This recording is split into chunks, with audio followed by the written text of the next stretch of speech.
next we have Dr. SHREYA, our chief instructor, and a very high volume oculoplastic surgeon. They have managing a hospital which handles huge volumes in the heart. It's a pleasure to see that hospital in a rural location doing such a high quality and high volume work. And Dr. SHREYA has built a very good quality work in oculoplastics, high volume, and with lot of publications. So we'll look forward to her innovations and her small incision lacrimal surgery. Thank you so much, Dr. Grover sir, for a nice introduction.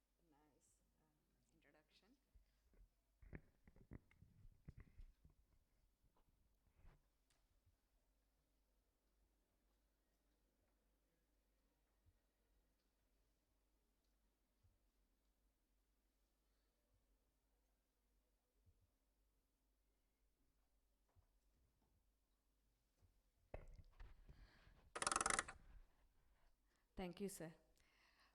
I'll just talk on small incision external DCR. Still it is external DCR, and why would we call it a small incision, we'll come to. In our hospital till now we have done 5447 lacrimal surgeries, and out of that 4195 are DCRs.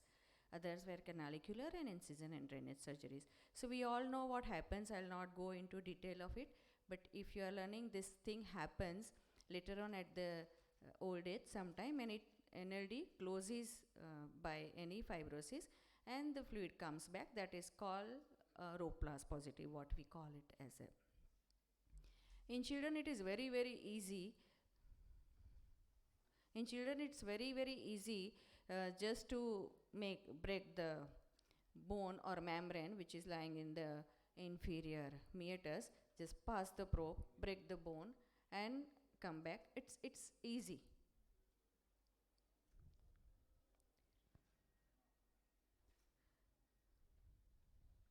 But what is dacrocystorhinostomy? We all know that we are making one big hole in the medial wall of sac, nasal mucosa, and the lacrimal bone, and the fluid passes through it. What we call it dacrocystorhinostomy. Till we have done 14, 15 surgeries of that.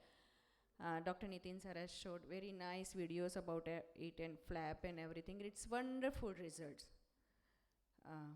Sometime, but because of large scar or keloid, patient may not like this on the face. So then came the transcanalicular laser assisted DCRs. We did 648 such surgeries, where we just passed laser from the upper punctum and endoscope from the lower punctum. We make an opening looking at the endoscope. Once the opening is done in the middle meatus, it is very well seen, and we can intubate it or not. Sometimes with this endonasal DCR or any kind of DCR, you can see the patient was operated at 9 o'clock, and at around 6 o'clock he developed emphysema. So you need to, as Dr. Grover sir rightly said, you need to tell them not to blow the nose. Then came the endonasal DCR. We did certain 18, 19 surgeries of that also, and Dr. Nitin sir has already explained everything about endonasal DCR, which needs quite experienced hand, and sometimes we may have to call ENT surgeons. So then we decided to do transcanalicular manual DCR, which is, we call it as a cannula DCR.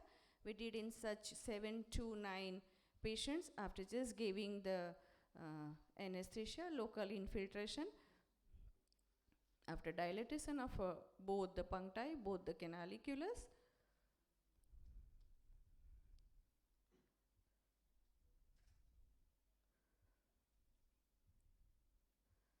So this is the cannula, which is blunt tip and side pot. It is around 22 to 23 gauge cannula, 1.5 gauge, 1.5 inch long. We just pass through the lower punctum as we do with probing. Then we keep it hugged with the bro and make around 40 to 45 degree and just push. It breaks the lamina praepacia only, because other bones are very, very strong bones. It doesn't go anywhere. And we can just confirm through the nasal endoscope. We just confirm the patency. So we did this study, we did such technique in 7 to 9 patients, but later on, because there was no intubation, usually it closes because it's very small hole. So we just took the spinal needle, or we can take the laser needle. After doing all the technique of cannula DCR, after confirming the patency through the nose, we just pass the proline suture through that. We retrieve it back through the endoscope, take it back to the nose, we kept it, and then we published this article, and we did many more cases in this. But again, it has flaws, and it was a 52.4 success rate with mean follow-up 252 days. So then we developed intracat DCR when there is a sac scarring also along with the proximal end intubation. So we take 22 gauge intracat, we use the Teflon sleeve of that. Being the experience of passing the cannula, doing the cannula DCR at 40-45 degree, we use the same thing. We made it little vertical, pass into the middle meatus, look through endoscope, confirm the patency. Then we pull the piston, and then we kept it. We did such 34 surgeries. But you all know that it is not an inert material. You need good inert material to have. So we developed simple newer technique, which is an external DCR. It is simple DCR, what we previously were calling it as a power DCR, but it's not actually a power DCR. It is, as I said, after anesthesia. This is the actual technique after dilatation. So this step is important. When I pass the cannula and holding canaliculus and common canaliculus in my hand, and then I put in the nick, it is very small, 1 millimeter nick. I do cannula DCR. I confirm patency on table, sometime through endoscope, or patient may reply. Now I extend the incision because my cannula is already in the sac. So you don't have to confirm, and you don't have to find the sac.